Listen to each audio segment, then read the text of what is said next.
الحمدللہ رب العالمین والصلاة والسلام علی حبیبہ محمد وآلہ وصحبہ اجمعین اما بعد فاعوذ باللہ من الشیطان الرجیم بسم اللہ الرحمن الرحیم یا ایھا الذین آمنوا اذا تداینتم بدین الی اجل مسمى فاکتبوہ اللہم سبحانک لا علم لنا الا ما علمتنا انک انت العلیم الحکیم مولا یا صلی وسلم دائما ابدا علی حبیبک من زانت بہ الاسر والسامعین کرام السلام علیکم ورحمۃ اللہ وبرکاتہ۔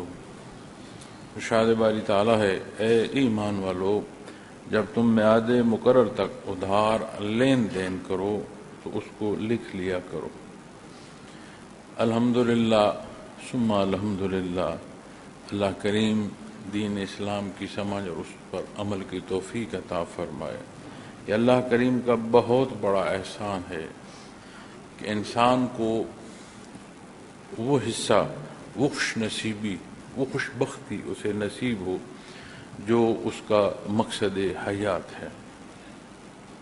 دنیا جہان میں زندگی کے بے شمار پہلو، بے شمار انداز ملتے ہیں اور تاریخ شہادت دیتی ہے، جانے آنے والے وقت میں اس انسان نے کون کون اور کیسے کیسے رنگ دیکھنے ہیں، لیکن مزاج انسانی کو آپ اس کی مختلف پہلوؤں اور مختلف رنگوں سے بھی پرکھنا چاہیں تو قرآن کریم فرماتا صبغۃ اللہ، سب سے اعلیٰ رنگ کیا ہے؟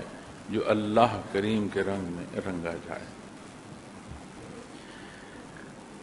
جب بات انسانی زندگی کی آتی ہے اور انسانی زندگی میں اس کے بے شمار پہلو ہیں جو اس انسانی حیات میں بڑی اہمیت رکھتے ہیں، جن میں سے معاشی حصہ، اور یہ اتنی اہمیت کا حامل ہے کہ جہاں دنیا میں طاقت اور قوت، یعنی قوت بازو جو ہے، اس سے دوسرے کو محکوم کیا جاتا تھا اور اپنی فتح کے لیے قوت بازو پر بھروسہ کیا جاتا تھا، وہیں اس ساری جدت کے باوجود جو معاشی نظام ہے، آج اس ساری جدت کے باوجود معاشی نظام کو استعمال کیا جا رہا ہے کہ کسی قوم کو اگر کمزور کرنا ہے، محکوم کرنا ہے، اس پر حاکمیت قائم کرنی ہے تو بغیر لڑے اسے معاشی طور پر اتنا تنگ کر دو کہ وہ بھوک اور افلاس سے اس کے گھٹنے ٹک جائیں۔ قدیم زمانے میں بھی معیشت کی بہت بڑی ایک بنیاد تھی انسانی حیات میں۔ انسانی مزاج اور رغبت میں بھی جو زر ہے، یہ بھی انتہائی اہم ترین شے ہے۔ یہ آپ قدیم تاریخ سے دیکھتے آئیں، آج کے حالات تک آپ جائزہ لیں، مزاج ذاتی جو ہے اس کی پسند و ناپسند کو آپ اگر معیار کر کے دیکھیں تو بھی بات یہ سمجھ آئے گی۔ دین اسلام، جیسے میں نے عرض کیا کہ اللہ کا بہت بڑا احسان ہے کہ صاحب ایمان ہونا عطا فرمائے بحیثیت مسلمان، اس کی زندگی کا ہر پہلو اللہ کے رنگ میں ایسا رنگا جاتا ہے کہ عین درست فیصلے، عین درست اعمال نصیب ہوتے ہیں۔ اب اس معاشی حالات میں لین دین قدیم چلا آ رہا ہے، مختلف انداز، مختلف پہلو ہو سکتے ہیں، لیکن انسانی معاشرہ جو ہے یہ باہم جڑا ہوا ہے، چونکہ حضرت انسان وہ مخلوق ہے جو مل جل کر رہتی ہے۔ تخلیقی طور پر اس کے مزاج میں ہے یہ انسیت کہ یہ مل جل کر رہتا ہے۔ اب مل جل کر رہنے میں یہ ہو نہیں سکتا کہ باہم معاملات نہ آئیں، یقیناً آتے ہیں، اور پھر وہ اصول اور ضابطے جو اس باہم تعلقات ہیں، باہم لین دین ہے، اس میں عدل قائم رکھے۔ اس کے لیے لینے یا دینے والے کا معیار نہیں ہے، اس میں وہ معیار ہونا چاہیے جو فریقین کو حدود میں رکھے۔ نظام حیات کا جائزہ لیں تو دنیا میں بے شمار تجربات ہوئے. اگر اسے کوئی جمہوریت کہتا ہے، اگر کوئی اسے آمریت کہتا ہے، اگر اسے کوئی بادشاہت کہتا ہے، اگر اسے کوئی کیپٹلزم کہتا ہے، کوئی نام دے، ان تمام ناموں میں ایک قدر جو مشترک ہے کہ کوئی ایک ایسا ہوتا ہے، بھلے نام جمہوریت کا لے رہا ہو، جو یہ چاہتا ہے کلی طاقت اس کے پاس ہو. اب ایک ملک یا ایک حصے میں اگر کوئی یہ چاہ رہا ہے تو دنیا میں بھی پھر یہ دیکھا گیا ہے کہ لوگ ایسے گزرے ہیں، ہوں گے جو یہ چاہتے ہیں کہ جو وہ چاہ رہے ہیں وہ.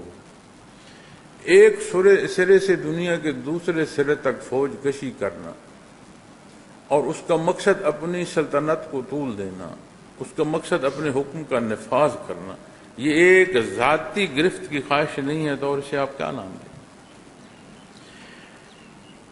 آج اگر ہم معیشت کے ان حصوں کو دیکھیں کہ جہاں یہ پہلو کہ اپنی قوت، اس کا نفاذ، اپنی خواہشات کی تکمیل کون کر رہا ہے، کہاں کر رہا ہے، کیسے ہو رہی ہے، یہ ایک الگ گفتگو اور الگ بحث ہے. لیکن اس ضابطے کو اگر آپ دیکھیں تو یہ اصول کے مطابق نہ ہو تو یہ پھر ان مقاصد کے لیے استعمال ہوتا ہے، اور اگر اصول کے مطابق ہو تو اس سے انسانیت پنپتی ہے، اس سے انسانیت کو فائدہ ہوتا ہے.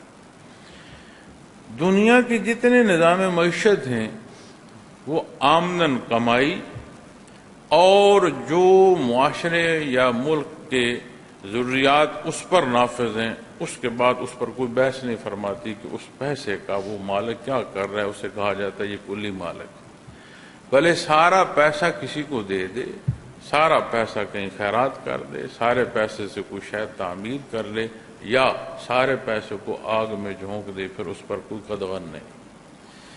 دین اسلام انسانی زندگی کی ہر ضرورت اور ہر سوال کا جواب ارشاد فرماتا ہے، اور اس کے مطابق جب عمل کیا جاتا ہے تو نہ صرف ذات بلکہ معاشرے میں ٹھہراؤ پیدا ہوتا ہے. اسی سلسلے میں اگر آپ یہ غور فرمائیں کہ یہ جو ہم باہم لین دین کرتے ہیں، چونکہ متعلقہ آیا کریمہ میں ادھار سے متعلق ارشاد فرمایا گیا کہ جو لین دین ہے، اس سے پہلے حصے میں پہلی آیا کریمہ میں جو کسی کو ادھار دیا گیا ہے اس کے ساتھ آسانی جو ہے اس حصوں کو بیان فرمایا گیا ہے. اس سے پیشتر معیشت کا لین دین وہ جو ناجائز اور حرام ہے، سود اور ربا، اس پر بات فرمائی گئی ہے. تو اسی معاشی حصے میں ایک وہ حصہ بھی داخل ہوتا ہے جو ہم باہم لین دین کرتے ہیں، جسے آپ قرض حسنہ بھی کہہ سکتے ہیں، جسے آپ آپس کے کسی لین دین کا سودا جو ہے اس کے ساتھ وقت کو تعین جو ہے اسے اس کا طے کر سکتے ہیں. تو یہاں ارشاد فرمایا گیا ہے اے ایمان والو یا الذین آمنو، اے ایمان والو، جب اختیار کیا ہے، حق مانا ہے، اقرار کیا ہے، تو اصول اور ضابطے وہ ہوں گے جو اللہ کریم نے ارشاد فرمائے، جو اللہ کریم نے پسند فرمائے ہیں، جن کی تربیت نبی کریم صلی اللہ علیہ وسلم نے فرمائی. یا ایھا الذین آمنو، اے وہ لوگو جو ایمان لائے، اے ایمان والو، اذا تداینتم بدین الی اجل مسمى فاکتبوہ، فرمایا تم میعاد مقرر تک ادھار لین دین کرو تو اس کو لکھ لیا کرو. نبی کریم صلی اللہ علیہ وسلم مدینہ منورہ جب تشریف لے گئے تو وہاں پر جو لین دین تھا اسے طے تو کیا جاتا تھا، عین تعین نہیں کیا جاتا تھا کہ جی سال بعد، سال کے لگ بھگ سال 2 سال بعد. اس میں مسائل پیدا ہوتے تھے. جس نے دینا ہے اس کے مطابق ابھی مدت رہتی ہے، جس نے لینا ہوتا ہے اس کے مطابق مدت پوری ہو گئی ہے، تو باہم ایک مسئلہ جو ہے وہ پیش آتا. تو آپ صلی اللہ علیہ وسلم نے ارشاد فرمایا کہ باہم جو لین دین ہے اس کا تعین کیا جائے.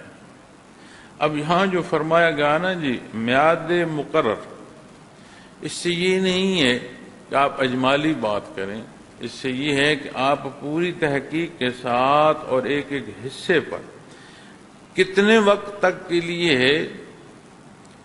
ہے کیا، اور میعاد معین سے مراد کہ کتنا عرصہ، کون سا سال، کون سا مہینہ، کون سا دن، اس طرح جب اسے طے کیا جائے تو پھر وہ معاملہ جو فریقین کے درمیان غلطی بھی لگ سکتی ہے، بندہ بھول بھی سکتا ہے، تو وہ دونوں صورتوں میں اگر کوئی بھول جاتا ہے تو وہ سبب ہے کہ وہ بھول نہیں پائے، تحریر موجود ہے، اور اگر دانستہ طور پر کوئی کمی بیشی چاہتا ہے تو بھی وہ نہیں کر پائے گا، چونکہ وہ تحریر موجود ہے، وہ شہادت ہو۔ تو ہم نے اپنے معاشرے میں یہ دیکھا ہے کہ ہم بڑے تعلق میں، بڑی عزیزداری میں لین دین کرتے ہیں، اور اس وقت بڑا محبت اور پیار کا اظہار فریقین میں ہو رہا ہوتا، اور اکثر یہ دیکھا گیا ہے کثرت سے کہ وہ جو ابتدا لین دین پر پیار کی تھی، اس کا اختتام جو ہے وہ ناراضگی پر ہوتا ہے۔ اصول اور ضابطہ جو ہے اس کا خیال نہیں رکھا جاتا۔ اب کسی سے اپنی ضرورت کے لیے لینا، وہ آپ کے ساتھ اچھائی کر رہا ہے، آپ اس کے بدلے میں اس سے بڑھ کر اچھائی نہیں کر سکتے، تو جو اچھائی اس نے کی ہے اس کا بدل تو پورا کرے، لیکن نہیں۔ بے عملی کی جو زندگی ہے وہ اتنی کہ خرابی پیدا کر دیتی ہے مزاج تک، کہ بندہ جو درست عمل ہے، جو دوسرے کا نیک عمل ہے، دوسرے کا آپ کے لیے ایک اچھا اور معاونت کا پہلو ہے، اس کا استعمال بھی پھر ہم غلط کرتے ہیں۔ یہ دیکھا ہے کہ بھائی بھائی کا لین دین ہے، عزیزداروں کا لین دین ہے، دوستوں کا لین دین ہے، آخر فساد پیدا ہو جاتا ہے۔ اور بہت بڑی جو غلطی ہوتی ہے وہ یہ ہوتی ہے کہ ہم یہ تحریر نہیں کرتے، اور جو میعاد ہے وہ ہم کہتے ہیں بہت جلد لوٹا دیں گے، بہت جلد لوٹا دیں گے، نہ وہ جلد آتا ہے نہ کچھ ہے لوٹائی جاتی ہے۔ اب صرف دنیا نہیں ہے، صرف میں اور آپ نہیں ہیں، جہان کا مالک ہے، اس نے اصول اور ضابطے دیے ہیں، اور ہر ایک نے اس کے حضور پیش ہونا ہے، حساب برابر ہو جائے گا۔ یہ نہیں کہ کچھ ہے کہیں زیادتی قائم رہ جائے گی، نہیں، کوئی کمی کوئی بیشی کہیں نہیں رہے گی، بالکل ہر شے جو ہے اسے صاف کر دیا جائے گا۔ جیسے میدان قیامت فرمایا گیا ہے نا کہ کوئی زیر و بم نہیں رہے گا، ہر شے برابر کر دی جائے گی۔ اب تو ہم زمین کو دیکھتے ہیں نا، کہیں پہاڑ ہیں، کہیں یعنی اونچائی ہے اور کہیں گہرائی ہے، تو قیامت کا جو میدان ہے اس میں فرمایا جاتا ہے، قرآن کریم فرماتا ہے کوئی اونچی نیچی جگہ نہیں رہے گی، ہر شے برابر کر دی جائے گی۔ اسی طرح اعمال بھی برابر کر دیے جائیں گے، یہ نہیں ہوگا کہ کہیں کمی رہ جائے اور کہیں زیادتی، ایسا نہیں ہوگا۔ تو بحیثیت مسلمان جب اس باریکی اور اس کیفیت اور اس حال کو دیکھے گو تو آپ کے سامنے جو بندہ یا فریق دوم ہے وہ نہیں رہے گا، اپنے اعمال سامنے آئیں گے کہ میں کس راہ کا انتخاب کر رہا ہوں، آپ اس کے لیے ضرور آپ کے روبرو ہے، لیکن اس کا ہونا مقدم نہیں ہوگا، مؤخر ہو رہا ہوگا، چونکہ مقدم اللہ کا حکم آ گیا۔ تو جو لین دین کا اصول اور ضابطہ ہے، اسے اگر ہم یہ گمان کریں کہ اب یہ جو بھائی ہے میرا، یہ جو میرا دوست ہے، یہ کیا کہے گا، اور پھر وہی بھائی اور وہی دوست دست وغیرہ وہاں ہوتے ہیں، وہ بہتر ہے۔ یا اعلیٰ ترین حصہ وہ ہے جو اللہ کریم ارشاد فرما رہے ہیں۔ کون سا رشتہ اس رشتے سے یا اس تقدس سے اعلیٰ ہو سکتا ہے؟ اللہ کریم نے فرمایا اس لیے اپنے لین دین کو تحریر میں لایا کریں، تھوڑا ہے یا زیادہ ہے، کہاں لین دین کر رہے ہیں، جب بات لین دین کی، ایک شے ہے آپ نے دے دی کہ جی میاں یہ آپ کی ہوئی، آپ لے جائیں، بات تمام۔ ایک شے ہے جو وقت مقررہ کے لیے دی جا رہی ہے، وقت مقررہ کے لیے لی جا رہی ہے، اس میں پھر جو ضابطہ اور اصول اللہ نے عطا فرمایا، اللہ کا حکم ہے، اس کا فرمان ہے۔ یہ ایک الگ تحقیقی پہلو ہے کہ آپ ہر حکم کی تحقیق کریں، ہر حکم، ہر رہنمائی، اس میں جسے حکم دیا جا رہا ہے اس کی بھلائی۔ دنیا میں جب ہم احکامات کو دیکھتے ہیں، بھلے دوسری کی بھلائی کے نام پر، مخلوق کی بھلائی کے نام پر احکامات دیے جا رہے ہوں، یہ ضروری نہیں ہے کہ واقعتاً وہاں بھلائی ہو۔ بے شمار دفعہ یہ دیکھا گیا کہ مقاصد کچھ اور ہو۔ یہاں خالق فرما رہا ہے اور وہ بے نیاز ہے، غفور الرحیم ہے، کریم ہے، مالک ہے۔ وہ مخلوق کو جو حکم فرما رہا ہے، اس سے اس کی احتیاج نہیں پوری ہونی، اس محتاج پر احسان کر رہا ہے کہ اسے عین درست راستہ جو ہے اس کی رہنمائی فرما رہا ہے، اس کا حکم فرما رہا ہے، اس پر چلنے کی توفیق اور اس پر پھر اجر مرتب ہو رہا ہے۔ ہر پہلو سے عطا اس نسبت ہے جو مالک کی طرف ہے، اور ہر طرف سے جہاں احتیاج ہے وہ ہے مخلوق، اور جو فرمایا جا رہا ہے اس سے مستفید مخلوق ہوتی ہے۔ ہر پہلو سے آپ کسی حکم، کسی پہلو کی، کسی طرح کی تحقیق فرما لیں، آپ کو یہی جواب ملے گا۔ تو جب وقت مقررہ کی بات آئی تو عین، اب یہ درست پہلو نہیں ہے کہ لوٹا دیا جائے گا، یہ درست پہلو نہیں ہے کہ زبانی عرصہ بیان کر دیا جائے، یہ پہلو درست نہیں ہے۔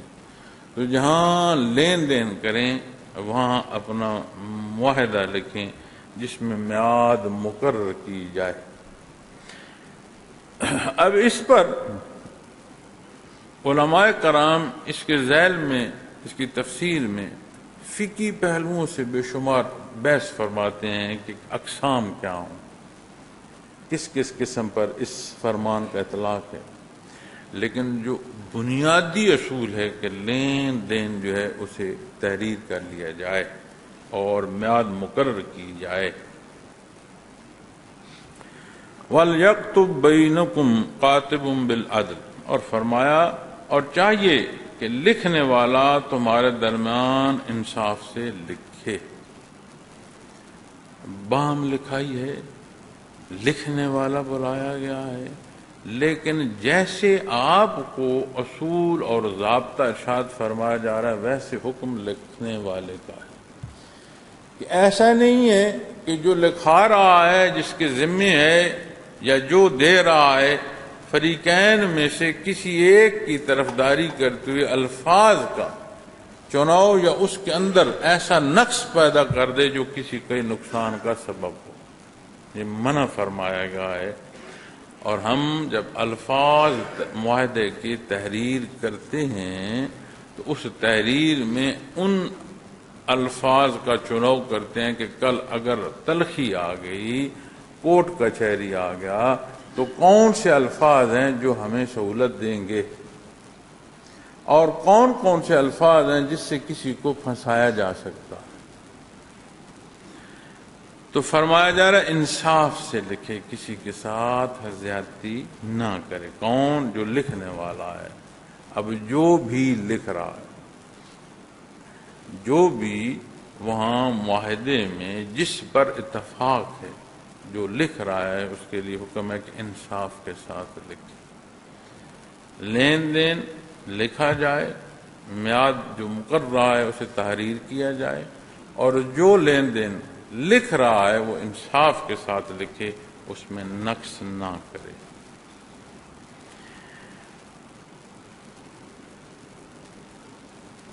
بالعدل، عدل کے ساتھ، انصاف کے ساتھ۔ وَلَا يَأْبَ قَاتِبٌ أَن يَكْتُبَ كَمَا عَلَّمَهُ اللَّهُ فَلْيَكْتُبْ، اور فرمایا اور لکھنے والا جیسا کہ اللہ نے اس کو سکھایا لکھنے سے انکار نہ کرے، بس لکھ دے۔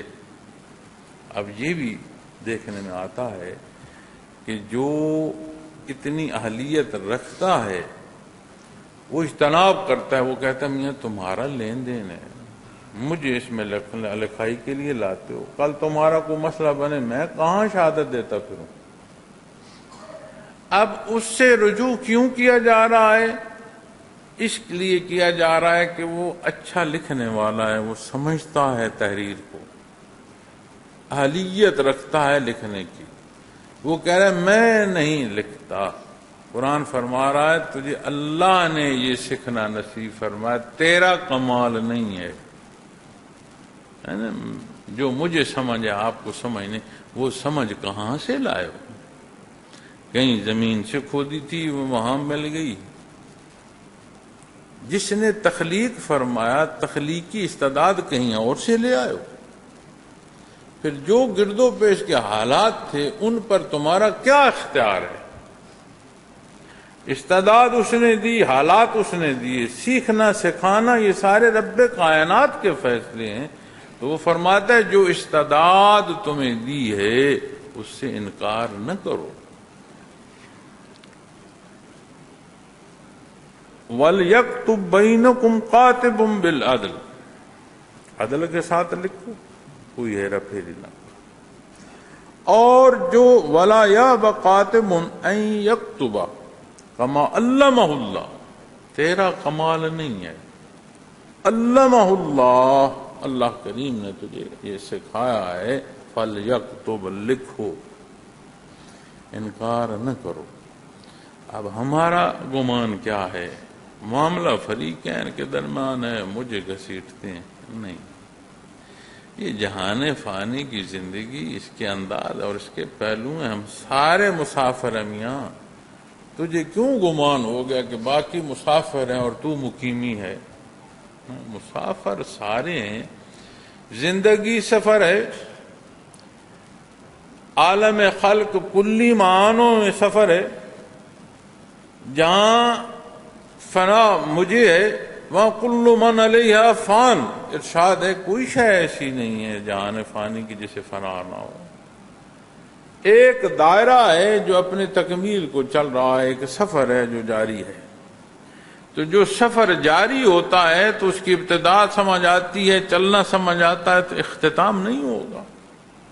وہ ابتدا اور وہ چلنا ہی بہت بڑی شہادت ہے کہ یہ اس کا انتقام آئے گا، یہ سفر ختم ہوگا۔ تو جو کسی کو اللہ کریم نے استعداد عطا فرمائی ہے، اسے مخلوق کی بھلائی کے لیے جہاں ضرورت پیش آئے وہاں اس کے ذمے ہے کہ وہ استعداد کو بروئے کار لائے اور مخلوق کی بھلائی کے لیے کام کرے۔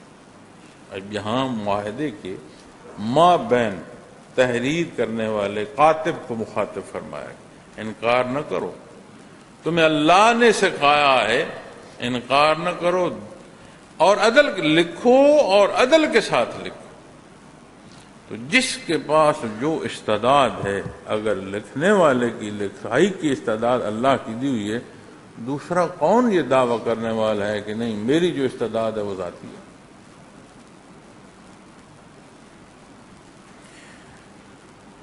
اللہ نے سکھایا ہے انکار نہ کرے اور لکھ دے۔ وَلْيُمْلِلِ الَّذِي عَلَيْهِ الْحَقُّ وَلْيَتَّقِ اللَّهَ رَبَّهُ وَلَا يَبْخَسْ مِنْهُ شَيْئًا، اور فرمایا وہ شخص بول کر لکھوائے، وہ شخص لکھوائے کہ جس کے ذمہ حق یعنی قرض واجب ہو، اور وَلْيَتَّقِ اللَّهَ رَبَّهُ، اللہ سے ڈرے جو اس کا پروردگار ہے۔ باہم لین دین کی یہ جو محتاجی ہے اسے کلی معنوں میں نہ لو، جو دے رہا ہے تمہیں قرض وہ رازق نہیں ہے، اس کے پاس بھی جو ہے وہ اللہ کا دیا ہوا ہے۔ ربہ، وہ اللہ جو تمہارا رب ہے، جو پروردگار عالم ہے، جو ہر ایک کو عطا فرما رہا ہے۔ تو فرمایا وہ شخص بول کر لکھوائے، لکھوائے یعنی بول کر لکھوائے، جس کے ذمہ حق واجب ہو یعنی جس کے ذمہ قرض واجب ہو۔ وَلْيَتَّقِ اللَّهَ رَبَّهُ، اور اللہ سے ڈرے جو اس کا پروردگار ہے۔ وَلْيَبْخَسْ مِنْهُ شَيْئًا، اور اس میں ذرا برابر کمی نہ کرے۔ جیسے میں نے عرض کیا الفاظ کے چناؤ میں تحریر کرتے، پھر اس میں جہاں کاتب کی بات آتی ہے وہاں جو لکھوا رہا ہے، جو بول رہا ہے، معاہدہ کرتے ہوئے اس میں کمی بیشی نہ کرے۔ ہم کیا کرتے ہیں، ہم ایک بات مخلوق کے سامنے کرتے ہیں، جس سے بات کر رہے ہوں اسے ہم کہتے ہیں کہ یہاں یہ بات کرنے والی نہیں ہے، الگ بات کر لیں گے۔ الگ جو معاہدہ طے کرتے ہیں وہ اور ہوتا ہے، جو مخلوق میں بات کرتے ہیں وہ اور ہوتا ہے۔ جب مسئلہ بنے تو شہادت کہاں سے لانی ہے؟ جو مخلوق کے مابین کی ہے۔ جو مخلوق کے مابین معاملہ کیا ہے وہاں تو بات شہادت وہ آئے گی جو بات وہاں کی تھی۔ تو جو اصل معاملہ ہے وہ تم نے اور طے کیا، مخلوق میں معاہدے کی جو گفتگو ہے وہ اور کی۔ تو جب بات شہادت کی آئے گی تو یقیناً شہادت تو وہ ہوگی جو برسر بزم بات تھی۔ اب آپ غور فرمائیں کہ اس میں بنیاد ہی دھوکہ ہے، بنیادی طور پر ہے دھوکہ۔ تو فرمایا گیا کہ جو تحریر کر رہے ہو، جو اس مقام تک پہنچ گئے ہو کہ تحریر کر رہے ہو، تو جو لکھوا رہا ہے اس میں کمی بیشی نہ۔ آج ہی نہ سوچ لے کہ میں نے کون سا لفظ بولنا ہے اور کل اس لفظ پر کیسے اعتراض اٹھا کر میں نے اس بات کو غلط ثابت کرنا جس کا آج اقرار ہے۔ اب اس بنیاد تک ارشاد فرمایا جا رہا ہے کہ خیال رکھو، اس میں غلطی اور کوتاہی لکھوانے میں نہ کرو۔ اللہ کریم خالق ہیں، اسے معلوم ہے مخلوق اس نے پیدا فرمائی، اسے معلوم ہے اس کی حدود و قیود، اس کے انداز، اس کی پسند و ناپسند خوب جانتا ہے۔ اس لیے جب بھی دینی حکم پر بات کریں گے عین ضرورت کے مطابق ہوتا ہے۔ جو کمی بیشی سوچی سمجھی یا کی جا سکتی ہر ایک کے سامنے بند باندھ دیتا ہے اور ایک صاف اور واضح راستہ دیتا ہے، اس پر چلو گے اور وہ راستہ صراط مستقیم بن جاتا ہے۔ وہ راستہ ہمیں اپنے مقصد حیات سے نہ صرف آشنا کرتا ہے، بامنزل ہونے کا سبب ہے۔ لیکن یاد رکھیے گا جب ہم دین کے اقرار، اس کے سمجھ اور اس کے عمل تک پہنچتے ہیں، اس پر قائم رہنا۔ یہ نہیں ہے اقرار ہے، اختیار ہے، جب دل چاہ چھوڑ دیا، یہ درست عمل نہیں ہے۔ دینی اعمال میں جب کمی واقع ہو تو اپنے معاملات، اپنے حالات، اپنی نیتوں، سوچوں، ایک ایک چیز کو پرکھو، وہاں خرابی ہوگی، وہاں نقص ہوگا۔ وہ نقص تمہاری وہاں سے جو حق پر قائم رہنا ہے اس میں کمزوری کا سبب بن رہا ہے، وہ کوئی نہ کوئی نقص ہو۔ کہیں غلطی کر رہے ہو، اس بنیاد کو دیکھو جو تمہاری نیت ہے۔ جب کیفیات قلبی کی بات آتی ہے، خاص کیفیات قلبی کی، چونکہ معاملہ ہی دلوں کا ہے، قلوب کا ہے، کیفی ہے، خفی ہے، کوئی لکھ نہیں سکتا، کوئی اسے ظاہری پہلوؤں سے پرکھ دیکھ نہیں سکتا۔ دیکھ نہیں سکتے لیکن یہ نظر آتا ہے، لکھ نہ سکو لیکن یہ سمجھ آتا ہے، پہنچتا ہے، الفاظ کے بغیر ایک سے دوسرے تک کیفیت اور حال پہنچتی ہے۔ لیکن جتنی بھی محنت کرتے رہو، اس کی بنیاد ہوتی ہے نیک نیتی۔ جس دن وہاں فطور آتا ہے تو جب بنیاد ٹوٹی تو کیا عمارت قائم رہتی ہے؟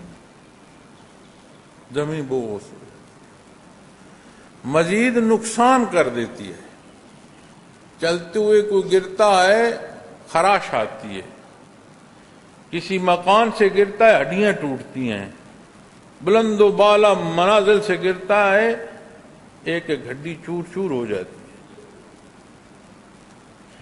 تو اس نزاکت کا خیال جب آپ دیکھیں گے تو انتہائی ضروری ہے کہ ہمیشہ نگہداشت میں رکھی جائے اپنی نیت۔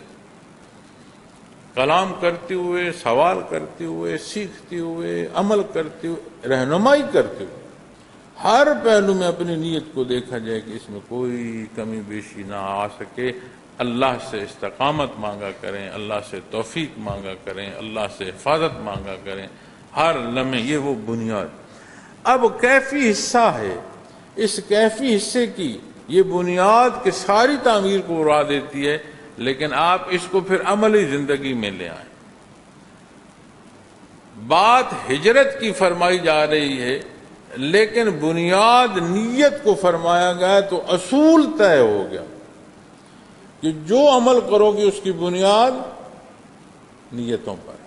انما الاعمال بالنیات.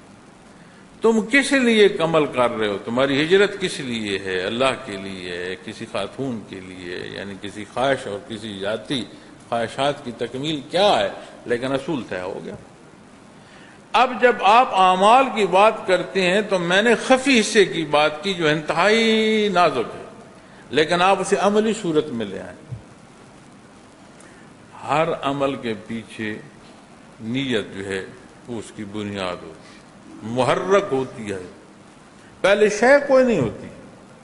وہ جو خیال آتا ہے، وہ جو توجہ آتی ہے، وہ جو طلب پیدا ہوتی ہے کہ یہ ہونا چاہیے، ایسا ہونا چاہیے، ایک محرک ہے. اس محرک کو کھنگالو کہ اس محرک میں وہ جو خواہش ہے وہ جائز ہو، اس میں کوئی نقص نہ ہو، بےایمانی نہ ہو. اور دیکھو وہ جو نیت ہے جس پر تم وہ چاہتے ہو، بنیاد ہے جس پر تم ایک شے کی تعمیر چاہتے ہو، وہ کیا ہے. اور جب اعمال تک پہنچتے ہو تو اس بنیاد کا رخ سیدھا ہوگا اعمال صالحہ. اور کوئی صالح عمل ایسا نہیں ہے جس کا اجر اور ثواب صرف یہ ہو کہ اس کا بدلو مزید ورع اور تقوی کا سبب بن جاتا ہے، مزید نیکی نصیب ہوتی ہے. تو فرمایا اللہ سے ڈرو جو اس کا پروردگار ہے اور اس میں ذرا برابر کمی نہ کرے. اب یہ جو کمی کرنا ہے یہ عمل ہے، عملی صورت تک پہنچ.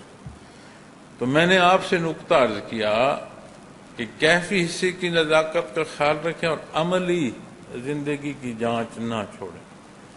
جہاں دینی حکم سے کمی بیشی ہے، کسی پہلو سے زیادتی ہے، تلاش کریں، واپس غلطی ملے گی.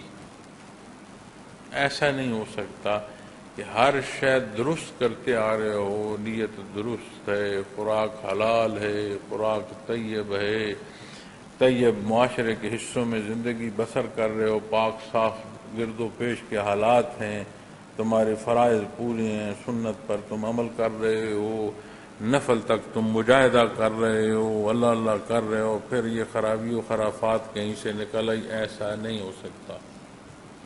اگر ایسا ہے پلٹ کر جانچو، تمہیں غلطی اپنی دکھائی دے گی.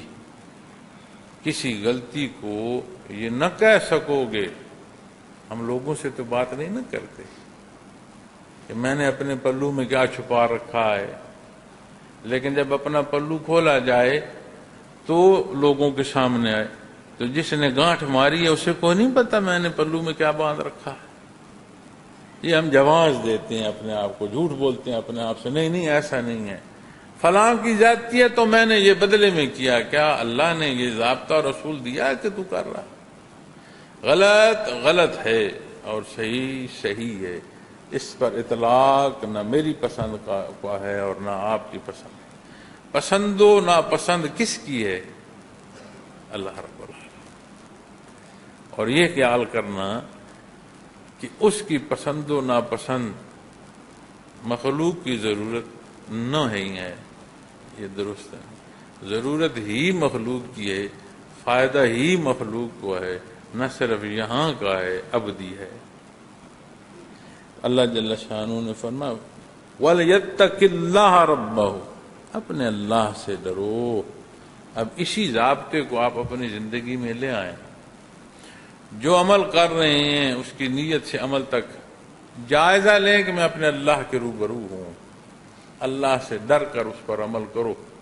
کل اس کے حضور پیش ہونا ہے، اس نیت سے عمل کو جانچو. پھر میں دیکھتا ہوں کہ غلطی پر قائم رہتے ہو یا اس کو رد کرتے. ممکن نہیں. ایمان جو ہے یہاں وہ وہاں تک نہیں پہنچنے دے گا کہ بندہ زیادتی کی طرف جائے. اللہ حفاظت فرمائے، اللہ ہمیں توفیق عطا فرمائے. ذرا برابر کمی نہ کرے. فَإِنْ كَانَ الَّذِي عَلَيْهِ الْحَقُّ سَفِيهًا أَوْ ضَعِيفًا أَوْ لَا يَسْتَطِيعُ أَنْ يُمِلَّ فَلْيُمْلِلْ وَلِيُّهُ بِالْعَدْلِ. فرمایا، اب دوسرا پہلو ارشاد فرمایا، لکھنے والوں کو فرمایا، لکھانے والوں کو فرمایا. اب فریقین میں کوئی کمی بیشی ہے ان کی حفاظت کا بھی اللہ نے حکم فرمایا. فرمایا پھر اگر وہ شخص کہ جس کے ذمہ حق یعنی قرض ہے ضعیف العقل ہو یا ضعیف البدن ہو یا وہ بول کر لکھوا نہ سکتا ہو تو اس کا ولی انصاف کے ساتھ مضمون لکھوائے. اب جو لکھا رہا ہے اس میں کوئی کمی بیشی ہے، اہل زبان نہیں ہو سکتا،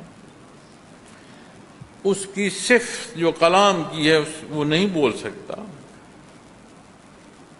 جو کچھ بولا جا رہا ہے سماعت میں فرق ہے کہ سمجھنے میں کوئی فرق لگ رہا ہے، کوئی وجودی کمزوری اس درجے کی ہے کہ حائل ہوتی ہے کہ وہ رہنمائی نہیں کر سکتا، اپنا موقف بیان نہیں کر سکتا، تو فرمایا اس کی جگہ اس کا ولی یعنی وہ مقرر کر سکتا ہے، کسی کو بھی اپنا وکیل کر سکتا ہے، مقرر کر سکتا ہے، لیکن اصول اور ضابطہ وہی ہو.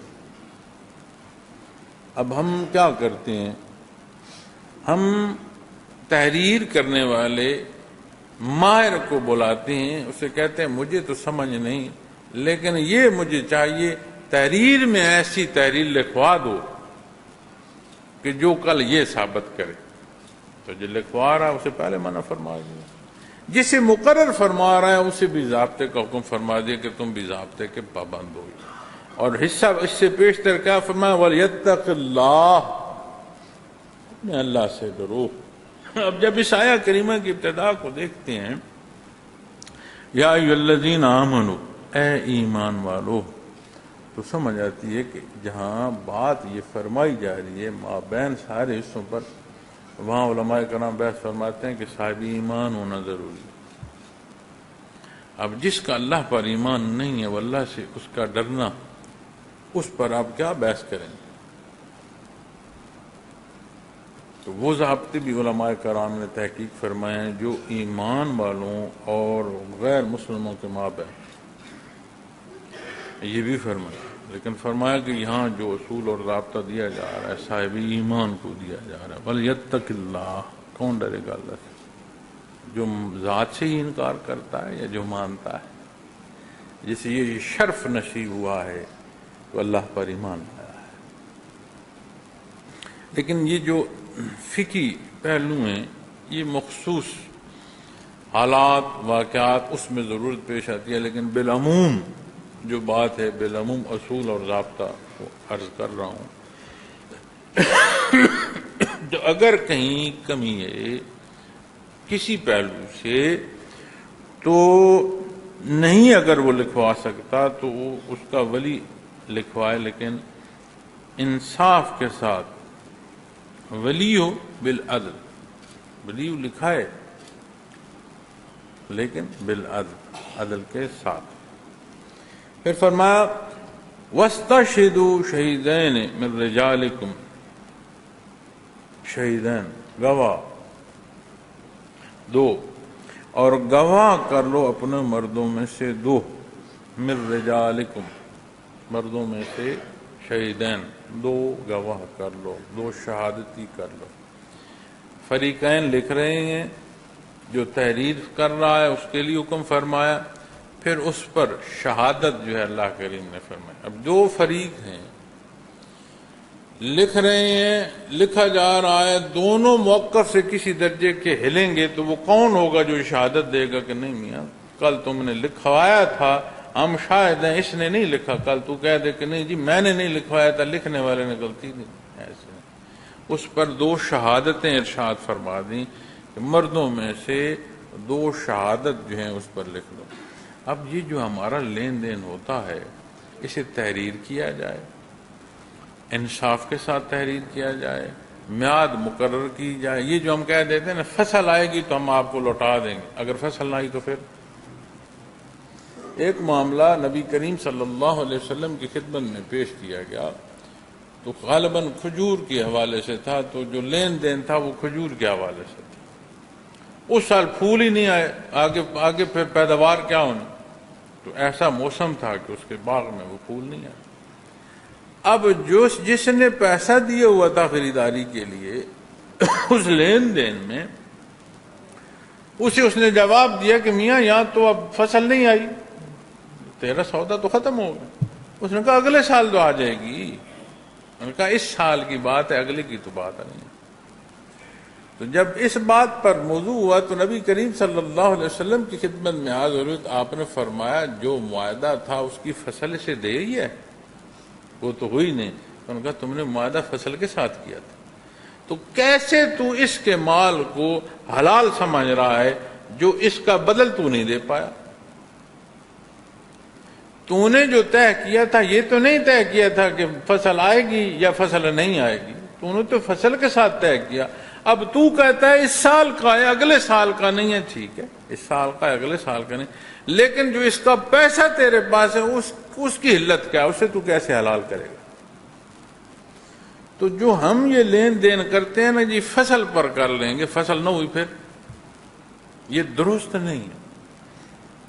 آپ نے جو معاہدہ کرنا ہے اسے تحریر کریں، میعاد مقرر کریں اور اسے مشروط کریں گے کہ جی فصل کے ساتھ تو کیا فصل تمہارے اختیار میں ہے، نہ ہوئی تو پھر کہا میرا کیا قصور جی فصل ہی نہیں ہوئی. اس کا کیا قصور جس نے دیا ہے؟ وہ معاہدہ کرو، اتنا معاہدہ کرو جسے پورا کر سکتے ہو. جب پورا نہیں کر سکتے تو اس معاہدے کو ضرورت کیوں کی؟ اگر تم سمجھتے ہو تمہاری ضرورت ہے تو جس نے دیا ہے پھر اس کا کیا ہے، میں کیا کروں؟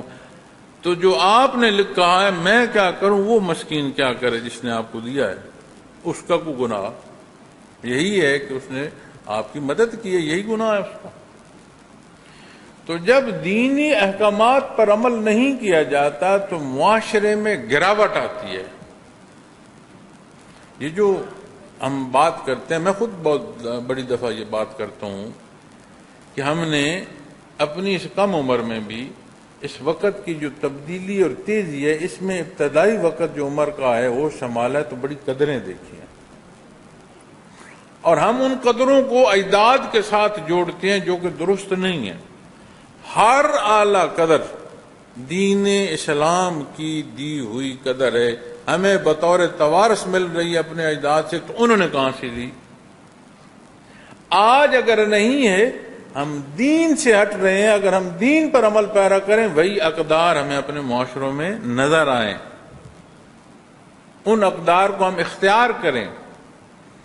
اقدار ہمارے اجداد کے ساتھ قبروں میں نہیں دفن ہوئی، ان کا چھوٹ جانا ہماری بے عملی ہے. آج بھی دین اسلام پر عمل شروع کر دو تمہیں وہ اقدار اپنے اور اپنے معاشرے کے اندر نظر آئیں گی.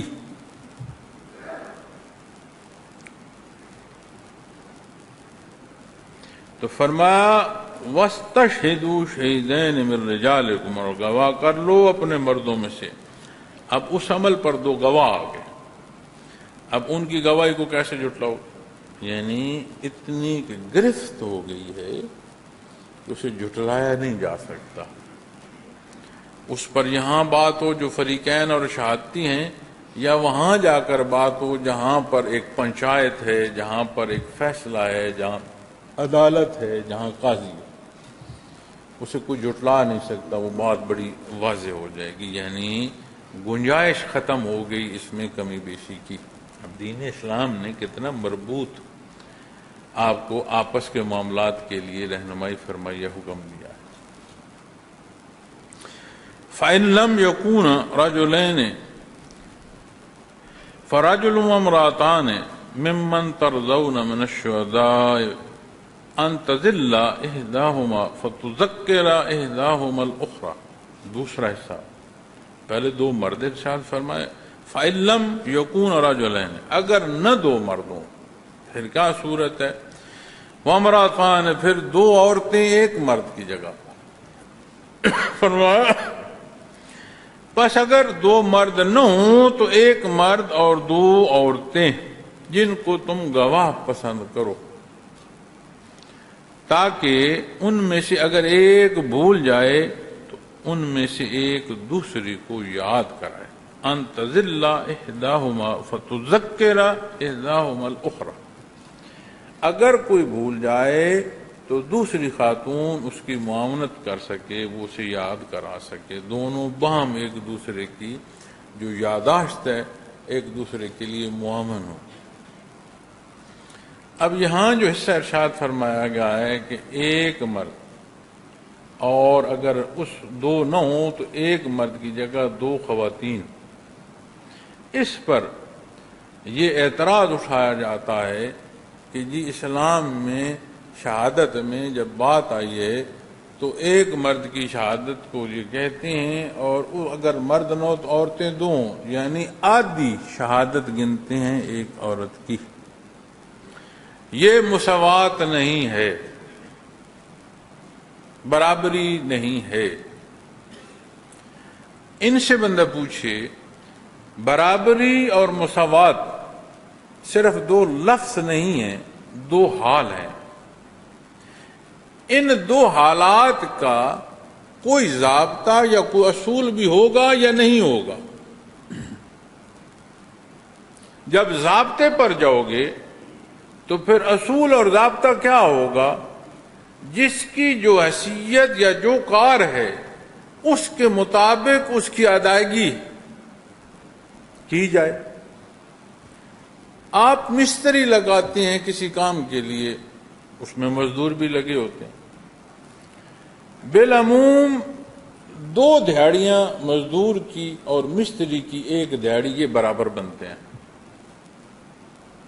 اور آج نہیں، حضرت رحمۃ اللہ تعالی علیہ یہ مثال دیتے ہوئے فرماتے ہیں کہ ہم نے جب سے سنا ہے ایسے ہی دیکھا سنا ہے، آج ہم اگر دیکھیں تو ایسا ہی ہے۔ لگ بھگ مزدور سے 2 گنا مستری کی مزدوری ہوتی ہے۔ کسی نے آج تک یہ بحث کی ہے کہ مستری کی مزدوری 2 گنا اور مزدور کی مزدوری جو ہے وہ آدھی ہے اس کی نسبت، تو یہ مساوات نہیں ہے۔ کبھی کسی نے بحث سنی؟ کیا مساوات مانی جاتی ہے؟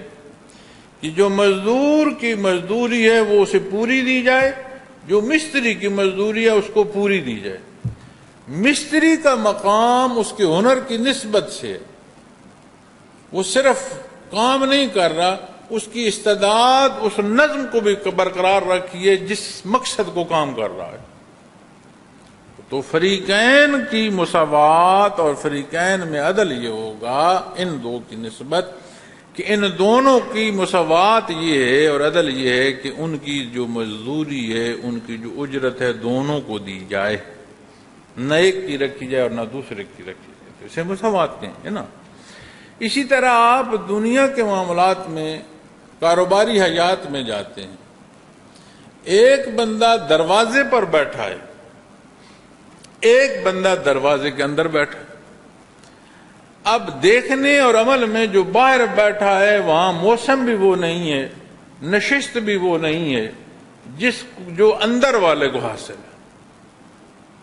اسے ملازم کہہ رہے ہیں، اسے صاحب کہہ رہے ہیں، ہے وہ بھی مخلوق ہے، وہ بھی مخلوق ہے، یہ بھی محتاج ہے، وہ بھی محتاج۔ اب مساوات کیا ہے کہ جو انچارج ہے، جو اس کے تحت ہے، اس کی کرسی پر اس کو بٹھا دیا جائے تو اسے مساوات کہیں گے، یا وہ جو اندر نظام چلا رہا ہے اسے اٹھا کر جو چوکیداری کر رہا ہے اس کی نشست پر بٹھا دیں گے، اسے مساوات کہیں گے۔ سمجھ آئی؟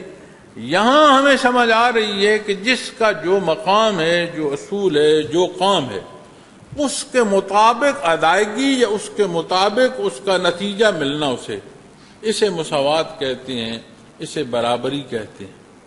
اسے برابری نہیں کہتے کہ جو چوکیدار ہے اسے اٹھا کر جس کی جاب مینیجر کی ہے، جو منتظم ہے وہاں بٹھا دیا جائے، یا منتظم کو چوکیدار کی جگہ بٹھا دے، نظام الٹ جائے۔ اب وہ مزدوری کا تعین ان کی استعداد کے مطابق ہے، جو کام یا جس مقصد کو جمع ہوئے ہیں اس سے متعلق جو ضروریات ہیں اس سے مطابقت رکھتا ہے۔ اسلام نے عورت کو جو مقام عطا فرمایا ہے یہ دنیا کے کسی مذہب میں اور کسی معاشرے میں اس کی نہ وہ عزت ہے اور نہ وہ مقام۔ اسے مساوات اگر آپ کہیں کہ اس کے ساتھ روٹی روزگار لگا دیں، جگہ جگہ اسے دھکے دیں، اور اس کے بعد پھر جب بات اولاد کی آئے، زچگی کی آئے، تو پھر اسے بھی آدھا کرو۔ تو وہ جو اصول اور ضابطے اللہ نے دیے ہیں، جسے جہاں تخلیق فرمایا اس کا اہم مقام، جہان کی عظمتوں کو ایک طرف رکھ دو، کبھی لفظ باپ کسی کو کہہ سکتا ہے، اور تمام محبتوں کو جمع کرتے جو کبھی لفظ ماں کے ترجمے میں کسی لفظ کو آپ اس کا مترجم کہہ سکتے ہو۔ جو رشتہ بین کا ہے، رشتوں میں رشتہ دیکھو بین کا ہے، اس کو اسے دیکھو تو صحیح، جو اس پر حکم ہے اللہ کا، جو ضابطے ہیں، کون سا رشتہ آئے گا اتنا؟ جہان بھر کی تکالیف سے نکل کر آؤ، ایک نظر بیٹی پر پڑے تمہارا سارے وہ دکھ درد دور ہو جاتے ہیں۔ کون سی عظمت کس معاشرے میں اس بیٹی کو ہے جہاں رشتے سلامت نہیں رہے؟ تو جب بات آتی ہے، قرآن کریم نے تحت پیدا فرمایا ہے کہ اصول اور ضابطے میں تحت آئیں گے تو نظام ہستی چلے گا، لیکن جب حقوق کی بات آتی ہے دونوں مکلف ہیں، دونوں کے اعمال صالح ہوں گے، اجر بھی ہے اور جنت کا بھی اللہ نے ارشاد فرمایا۔ دونوں میں سے جس کے اعمال بد ہوں گے، بے ایمان ہوگا، دوزخ جائیں گے۔ کیا ہے؟ مساوات ہے، کیا ہے؟ عدل ہے۔ لیکن جس کی جو ذمہ داری ہے، جس کے لیے اللہ نے پیدا فرمایا، جو اصول اور ضابطے ہیں اس کے مطابقت، اسے مساوات کہتے ہیں۔ اسے بدل دیا جائے جگہ سے، اسے مساوات نہیں کہتے، وہ خرابی پیدا ہوتی۔ آج ہمارے معاشرے میں کتنا یہ شور شرابہ ہوتا ہے، لیکن اگر آپ غور کیجئے گا، جتنے شور شرابے کرنے والے ہیں ان کی ذاتی زندگی کا جائزہ لیجئے گا کہ اس میں کتنی مساوات ہے۔ یہ جو ہمیں انسانیت کے درس دیتے ہیں، ان کی زندگیوں میں، ان کے حالات اور ان کے واقعات میں کتنے وہ اصول سلامت ہیں جن پر انسانیت کی قدریں اللہ نے مقرر فرمائی۔ اللہ کریم یہ نزاکتیں سمجھنے کی توفیق عطا فرمائے، اور اللہ جل شانہ کمی بیشی معاف فرمائے۔ انشاءاللہ اس آیہ کریمہ کا اگلا حصہ اگلے بیان میں عرض کریں گے۔ وآخر دعوانا الحمدللہ رب العالمین۔